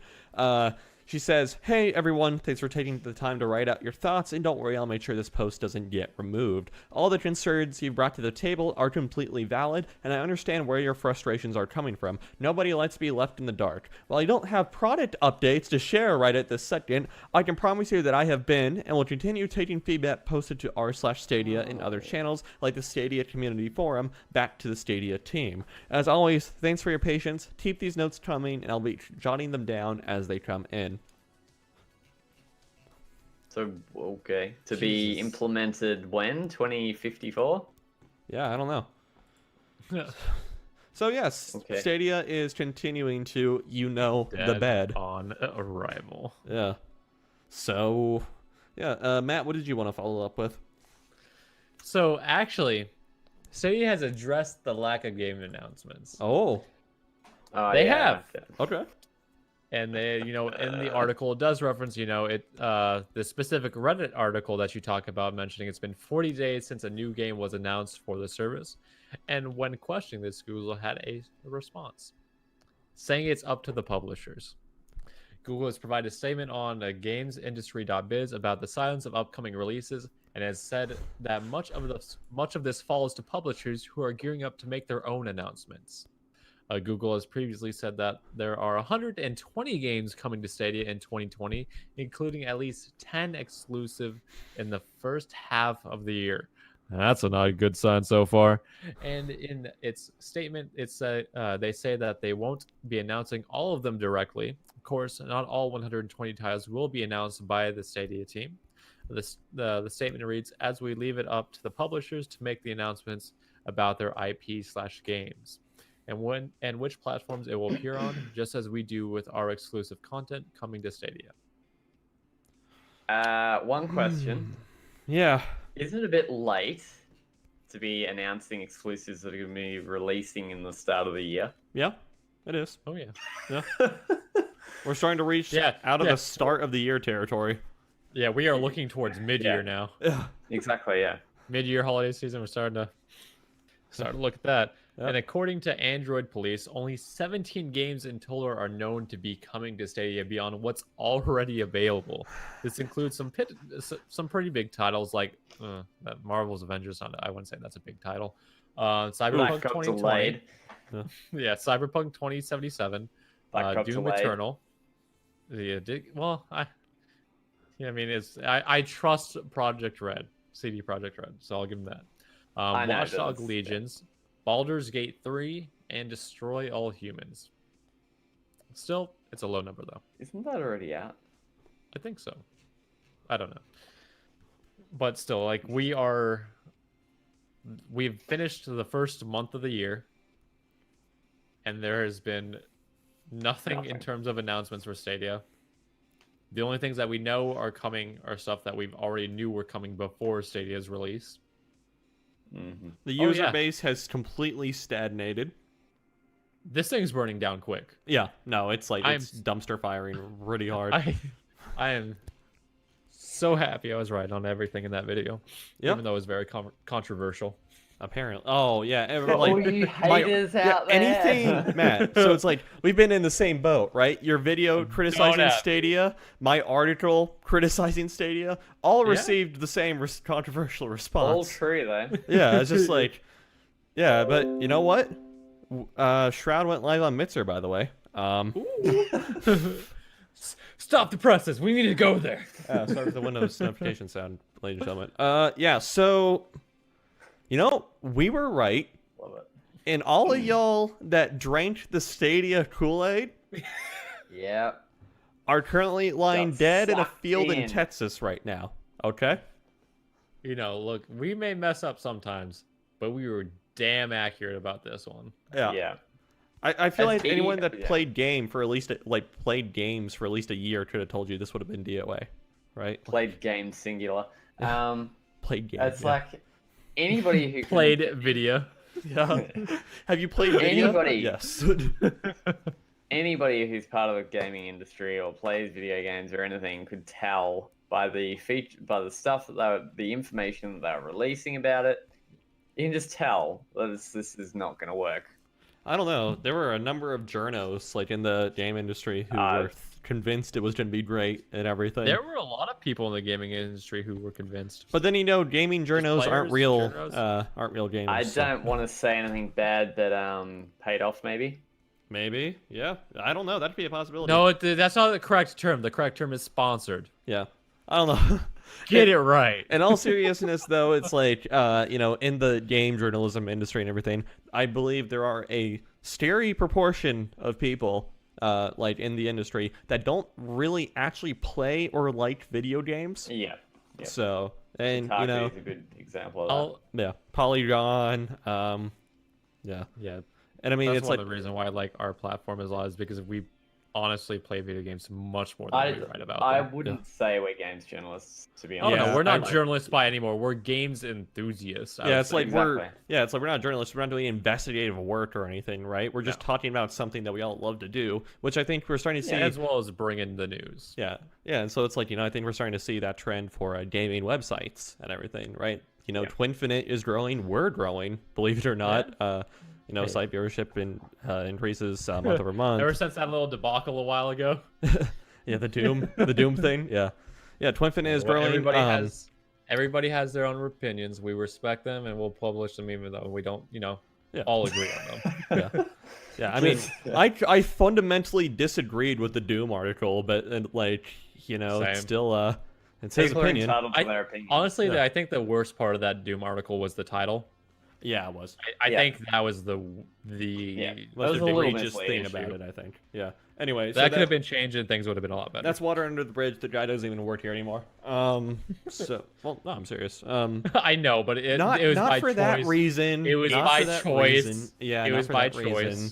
It's still our content, so we still have to take responsibility for it. Yes, I'm just saying. And, it's like exclusivelygames.com that came up and is going well also for people. If any of you watch the Quartering or a Midwestly on YouTube, that's Jeremy's baby there. So, but I don't know. Point still stands, right? It's just like, I think ever since 2014 when the whole Gamergate shenanigans happened, you saw this influx of journos who didn't like video games, don't really play video games, get into the gaming journalism industry. I mean, even there are some even old relics that I seriously question, like, their content that's going out. Like, Jason Schreier and everything, you know? It's like, yes, I'm name dropping, right? Some of his stuff is pretty questionable. It's just like, really, On man? blast. Yeah, it's like, really, Yeah. man? Do you even play it?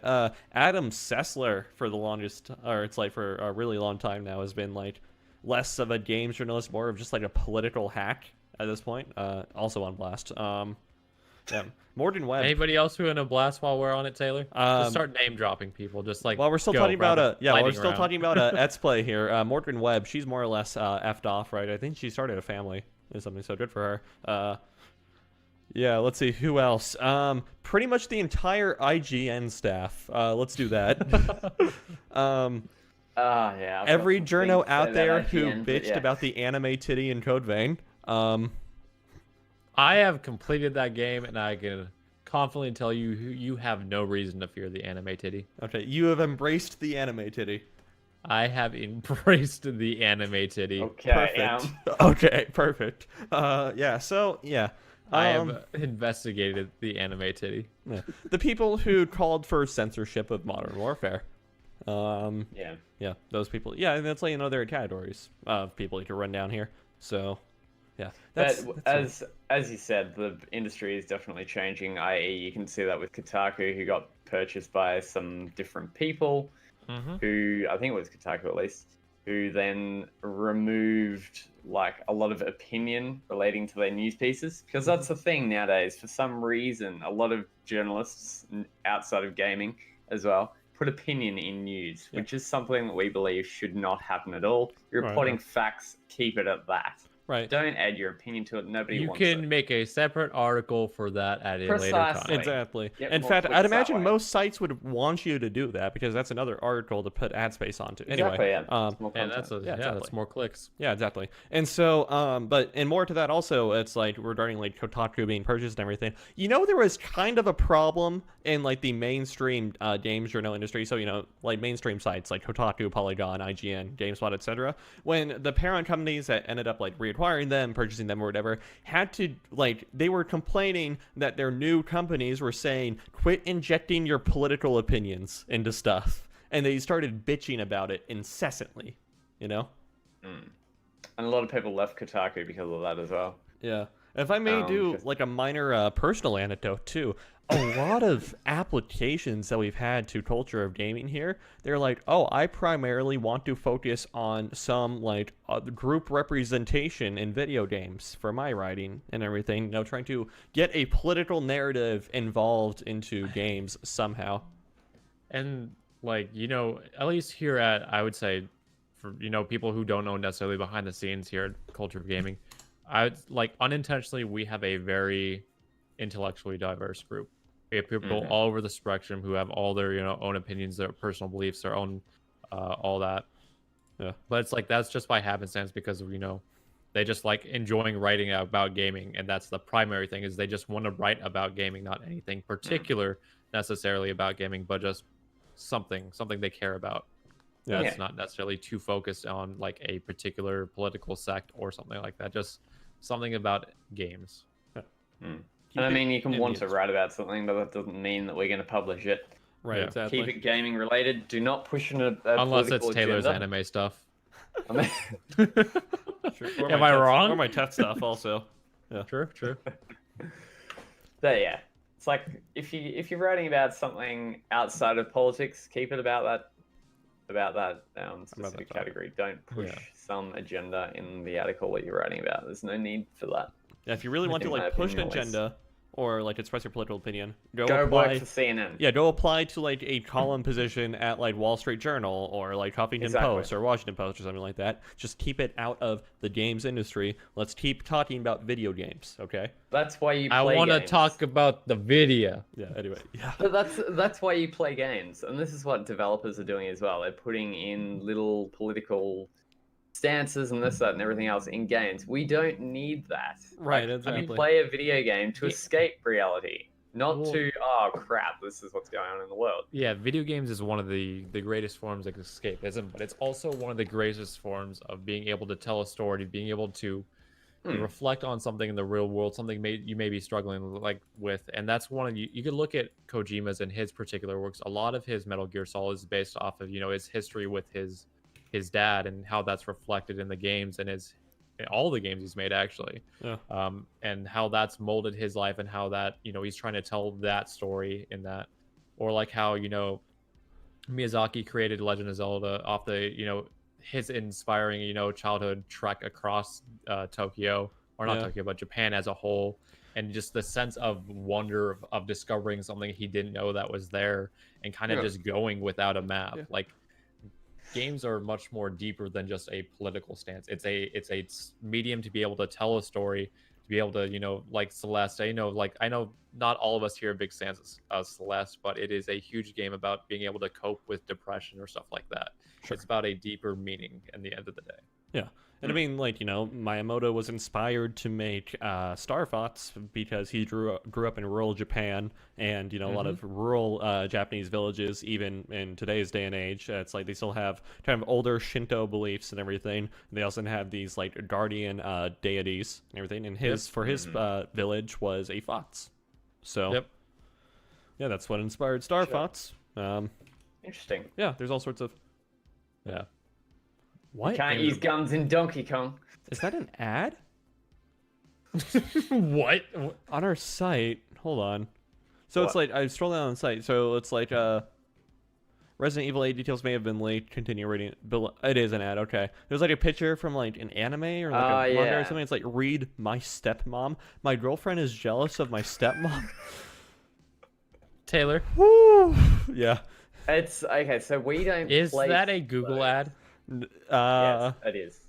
I'm currently using Firefox that's not signed into Google and has all sorts of privacy extensions on it. So well, it's ads placed by AdSense. We don't personally put them there. I know. I'm just saying. Okay. Anyway. That's why I was asking if it was a Google ad. Yeah. The way they place them, it looks like a legit article. Yeah, it does. Because it uses the same heading, the same text, everything. That's what I thought it was at first. I was like, wait, who wrote that? Who screwed up the title? You go, which era is the best? Gamers around the world, and then you go open. And it turns out it's an ad. Forge of Empires. It's a game ad, so. Oh, okay. Crazy how they do that. When do we get sponsored by Raid Shadow Legends? Okay, I'm gonna be real with you for a sec. Sure. You know what's the funniest part about those mobile sponsorship, World of Warships, Raid Shadow Legends and stuff like that? They spend ridiculous money to get those sponsorships. They drop stacks. Yeah, it's nuts. Yeah. Yeah. They'll reach out to anybody and everybody and just give us a sponsorship. Here's a check. Yeah, I mean that's what happens when you go whale hunting, right? That's what was the big there was a game a while ago as well that was like that. It was 2 or 3 years ago. Clash of Clans? Well, that was one of them. Candy Crush? No, it was Forge of Empires? That was it. Okay. Forge of Empires.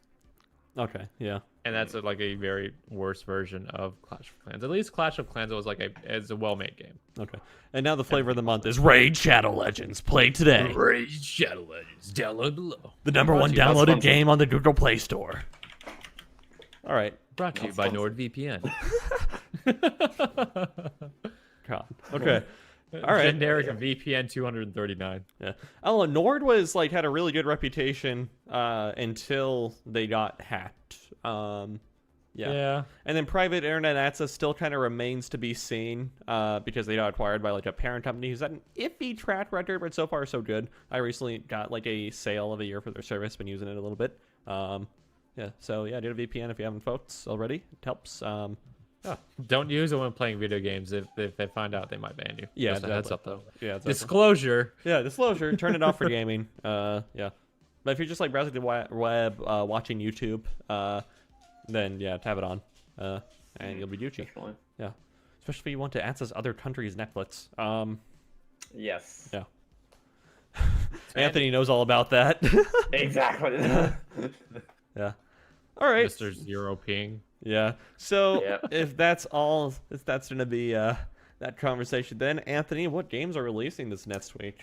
Inform me Not so I many. can interrupt you. Not many. To be honest. Oh, no. Not many. Unfortunately. It's been a really slow start to the year this year. Has it? compared to last year. Oh, Yeah, okay. like comparing it to last year. Yeah, for sure. Last year there's so much stuff coming out, but this year is very slow. So starting off on February 4th, we have Zombie Army 4 Dead War, which is coming to PC, PS4, and Xbox One. We also have Monster Energy Supercross. That is a big ad in and of I itself. was about to say, is that a hashtag sponsorship? The official video game 3 apparently is PC, PS4, Xbox One, Switch, and Stadia Beautiful. on February 4th. Hey, they got something. Look Yeah, at they did. that. Good for them. The Dark Crystal Age of Resistance Tactics coming to PC, PS4, Xbox One, and Switch on February 4th. The Blind Prophet is coming to PC on February 5th, and Kunai is coming to PC and Switch on February 6th. That's it for this week. That's it. All right. That's it. Wow.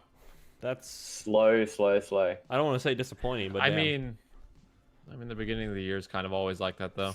February is, well, compared to last year, we had massive stuff coming out last Oh, January. Speaking of massive things coming out in January, so you know, Kingdom Hearts 3 released last year in January. It recently got like a big DLC or whatever. Remind. Hey, Yeah, Remind? averaging a 4 out of 10 on reviews. Nice. Oof. Taylor, have you talked Nice. about Weathering with You? I haven't. No. Yes, I did actually. I Okay. mentioned it. Yeah, it's good. I We'll was see. wondering if you talked about it. You know, I don't know if anybody else has seen it on the podcast, so No Not one yet, else had. no. Yeah, no one else had. I was just wondering if you wanted to talk about it since you had somebody to bounce off it with. Yeah, sure. let's Or you do- just no, or you no. can just save it Anthony's for an Anthony's article. here. Yeah, I'll save it for an article. Anthony's here.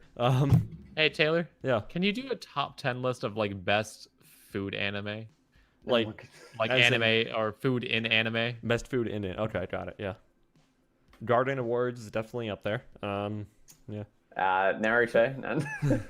yeah, maybe. I don't know. Yeah. Run. But yeah, I'll add that to the idea box. Do it. Okay. Can we do that as like a top 10 for like at the end of the year or like for April 1st or Good something? So, Lord. anime food of the year. Yeah. Good idea. Good Good idea. idea. All right. So Anthony, where can the good people find you on the Twitter? I am at SameOutman19. I don't really, but I do all sorts of social media. I've been working on the past week, trying to delete everything off Twitter and then like re-upload a lot of stuff and Sure. get that all sorted out. So Twitter has been changed quite a bit. We have obviously changed our username as well. Mhm. But yeah, I do all sorts of social media. So if you're wanting to get in contact with me, you can do so through those means. Okay. Matt, where can the good people find you on Twitter? Where can Yeah. you find me on Twitter? Yes. Well, you can. that is the find me- question I asked you, sir. Nobody cares. Oh.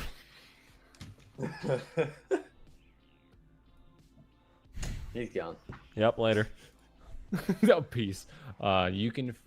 There we go. It focused back. Now you can find me at Filmed by G-Man, where I don't tweet because I don't know. I was never really big on using social media, so I've just never Hold a thought in my head No, whenever I so- have a random thought like Thailand's. But where else you can find me is at Tech for Thought, our affiliate YouTube channel. Okay. Awesome. Yeah, go check that out. Matt and I make or in the chat. Matt and I made TED videos. Okay. We do. Yes. Okay. All right. You can find me on Twitter at Infurious7809. That is at INFERIUS7809. Pretty much random thoughts, all sorts of stuff that I'm into: video games, anime, some movie thoughts, etc. Putting people on Nice. blast if they deserve it, of course, rightfully so. Which is about 70% of his content. Yeah, exactly. Like, like adding various games journals, like, why do you fear the anime titty? And He then did that to a lot of people. and then getting blocked. Got blocked. Yeah, by a lot of people. Got blocked like immediately. I mean, it's just a question, bro. Like, just answer the question. You know, like, why is it worth a block anyway? So yeah, and well, with that, I think we are going to wrap this episode up. So thank you all so much for tuning in. We'll be here same time, same place, same channel, etc., etc. next week. Hope to see you all there. Thank you so much for listening, and happy gaming.